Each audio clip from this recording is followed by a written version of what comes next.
Hi, Hi, Jessica. Damian Ewens. It's nice to see you. Good to see you as well. I don't even know how to introduce you now. You are, well, I still think of you as teacher and an educator. Yeah. You're really an entrepreneur. That's what I think of you as. And you are doing work right now around mindfulness, and you have a podcast. Yeah, I do. What's the name of it? It's 2020, right? So that's the cliche. Maybe I should just talk by myself in the basement and press record. I do. It's the Ocean State of Mind podcast, and that's a project. The name of a project I run out of the Ocean Foundation, which is down in Washington, D.C. It's a foundation focused on ocean conservation, and the Ocean State of Mind is looking at the opportunities around using mindfulness and ocean conservation. And so some of the science and research in mindfulness is showing an ability to really strengthen human-nature connection. And the question there is like, and then what? And what might we do with that, with like a stronger relationship with nature around the things we need to change immediately with our climate. And the podcast itself is right now looking at like, what does the ocean have to teach us through the stories of people that have learned an amazing amount. Veterans dealing with PTSD that are using free diving as therapy. Folks that are sort of using their time out in nature to heal their own like pretty deep sort of psychological wounds. And so the podcast itself is this sort of amazing stories of folks that are out usually in the ocean, in and around the ocean, and bringing themselves some well-being and a little less stress and calm. I already feel less stressed talking to you. I always do. You always bring that. Yeah. So how are you doing? How is this, how have the past few months been for you? What have you been experiencing and seeing and noticing? Yeah. We're feeling, my wife and I feel really lucky. We, have a house and a yard. We both have work that allows us to be flexible and at home. And we have two daughters that are 9 and 10. And so we're doing this sort of at home remote learning juggle. This is going to be the first week of summer vacation without summer camp. So we'll see. We got a little raised pool from Job Lot in the backyard, which is like basically going to be between there and trips to the ocean. It's going to be, what summer looks like, I think. But yeah, we're feeling pretty lucky. And my work as a mindfulness teacher and building my own mindfulness practice. It's, as we were joking beforehand, the world was pretty stressed and anxious 6 months ago. And now it's, things have been ramped up a little bit. And so I feel really great to have that practice and be able to start providing it for other people to build their own personal practice around lowering anxiety and blood pressure and getting a little sense of calm and well-being in their lives. What do you, I'm not asking you for professional diagnosis here, but it struck me that, at the very moment where many of us need these practices, maybe need, outside support in order to develop these practices, where we've been restrained from getting them. So yeah, you can get a lot online, but you can't go to a class, you can't sit in somebody's office. So where do you even recommend people start, people who might be wanting to adopt more mindfulness? Not that I'm saying that I do, but hypothetically. Yeah. Well, I mean, there is a silver lining in the sense that you can take a class. Like I'm sitting in the chair where I run a mindfulness class, 4 times a week here. And now like geography is not a barrier. So in some ways, if you do have internet access, you do have ways of finding opportunities to learn, with guidance. And at the same time, we can do it right now, right? Like being mindful is just being present in the moment, so you and I are talking right now, and some people will be listening to this later, and you can stop and take notice what's arising, like as you're sitting there right now, and just observe, and then, proceed. And there you go. You've got a couple of seconds of pausing, like whatever conversation's in our head, and just taking stock, how am I right now? So you can begin there. And then I've found personally, as someone that didn't have a practice for a long time, having the structure of real guidance was very helpful. I'm trained now in the mindfulness-based stress reduction program, which is an 8-week program, which in many ways helps an individual build the scaffolding for their own personal practice. And there's lots of apps that people are exploring and just sort of putting their toes in the water and seeing what it looks like to press pause on life even for 5 minutes, or longer. But there's a lot. And, you and I live in Rhode Island, and the Mindfulness Center at Brown University School of Public Health has really become one of the preeminent places in the world for research and education around this. And they've really expanded since the coronavirus their free and open offerings. I think there's almost daily 1-hour sessions where people are being guided, and then they have an ongoing study that you can partake in if you're eligible. And then there's a ton of programs obviously there and all over the place. So I think there are a lot of opportunities, and many of them are free or very affordable. So which is huge. Everyone is, literally dying for a connection right now. And that starts with ourselves,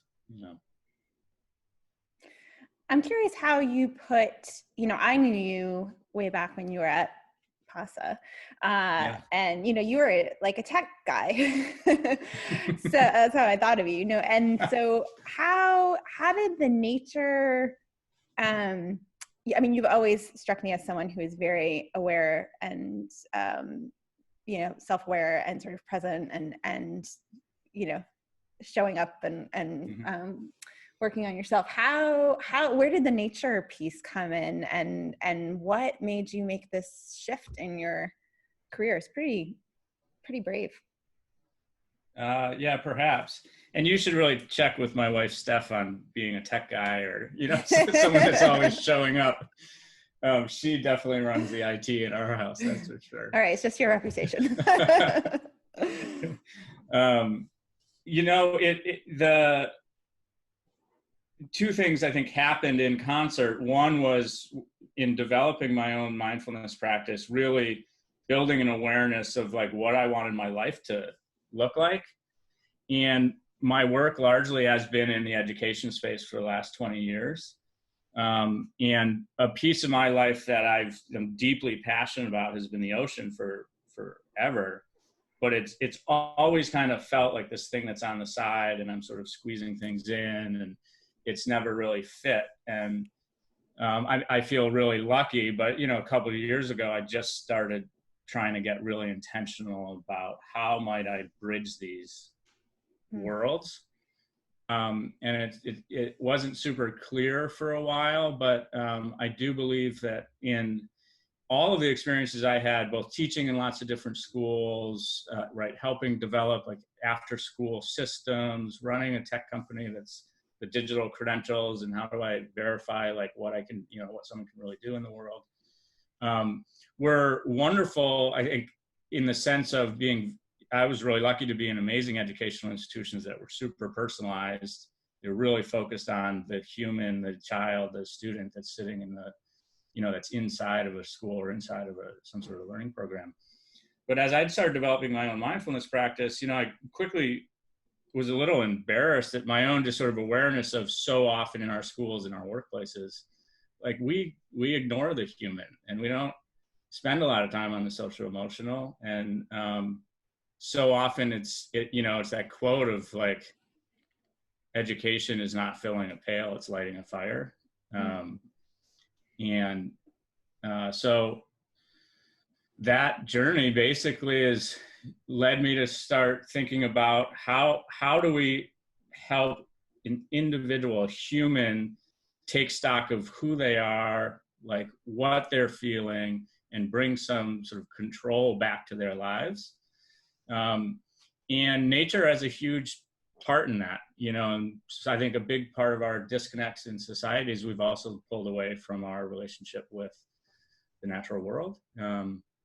And I wanted to try and re-stitch that. And the more I've looked at it and looked at the science around how beneficial it can be just to take a walk, or a lot of people are experiencing, right? Like just being able to get outside for a little bit if they're locked down, or garden, for the first time, like reconnecting to nature in that way can bring about a ton of health benefits.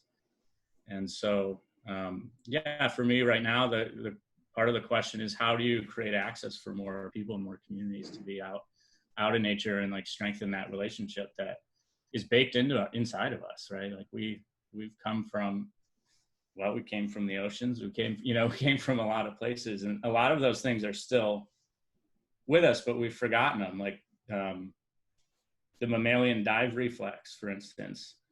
We talk about when people are stressed, like, oh, just splash some cold water on your face. And literally doing that, which mimics submerging yourself in water, turns on what's called the mammalian dive reflex. So immediately your heart rate drops and the blood in your fingers and toes start getting pulled into your core. And so just by going underwater or even splashing your face can immediately lower your heart rate and bring some calm into your life. And that's imprinted inside of us from 1 million years ago. And that's what happens when seals dive. So how do we start, bringing these things that are deep inside our body back to the surface, to help individuals and ourselves just kind of get a handle on our own anxiety, our own stress. Oh, I had no idea. So is there anything that you are feeling? I mean, it strikes me that in many ways you are uniquely, I don't want to say like your whole life and training has sort of positioned you for this moment, but I think you bring a unique perspective just from sort of teaching, credentialing, sort of change management, all of what you've done in your life and career gives you kind of a unique perspective on this moment. Is there no pressure or anything, Damian, but thanks, to help Jessica. Us find our way through it. But is there anything that is giving you hope, anything you're holding on to right now? Yeah, well, I think there's a lot of things giving me hope. I mean, I think there's some really important conversations and changes that are happening in our country and around the world around this topic of race.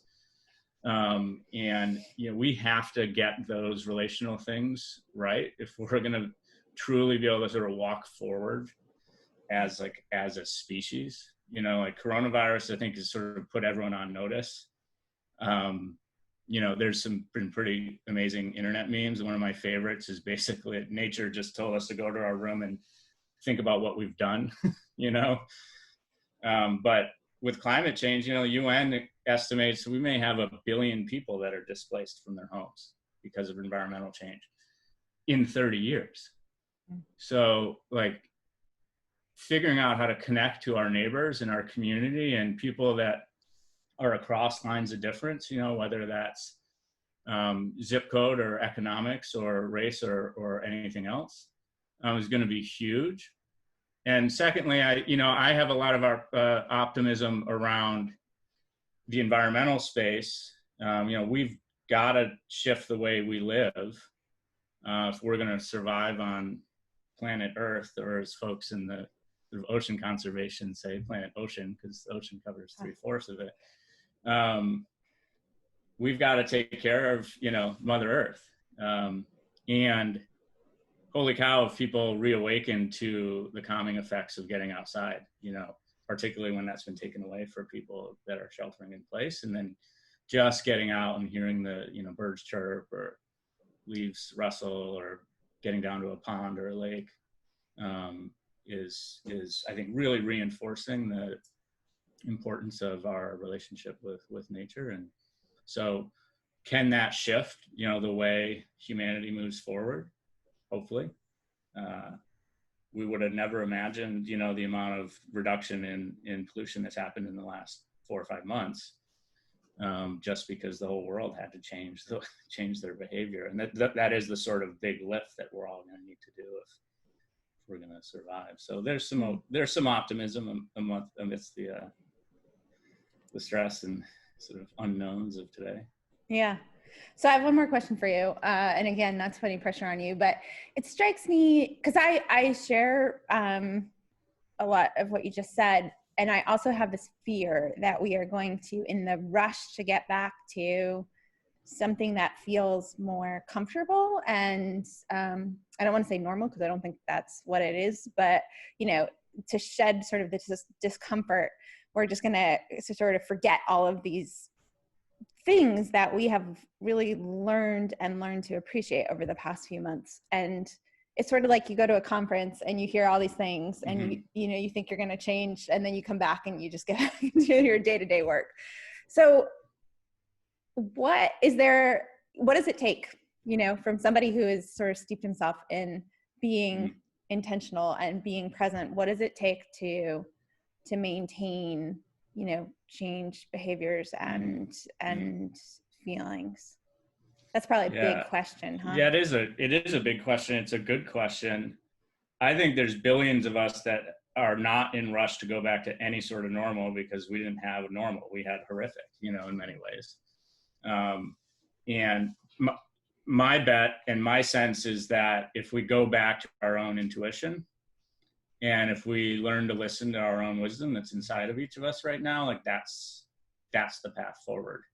And that includes the really challenging internal deep dives that folks of privilege like myself have to do to shift these institutional, systemic pieces of injustice that are all over the place. So it's not a rush back to the normal, right? It's a recreation of, I think, a more just world where everyone has opportunity. Yeah. Well, thank you. Find it inside. Yeah. Yeah. And hold on to it. Yeah. And share it. Right. I mean, is it Maya Angelou's quote, if you're free, your job is to help them liberate, have someone else liberate themselves. And that's sort of the task at hand, I think, for 7 billion of us. Yeah. Not a small task. No. Yeah. Well, thanks for talking with me. Yeah. Jessica, it's good to see you. Thanks for having me on.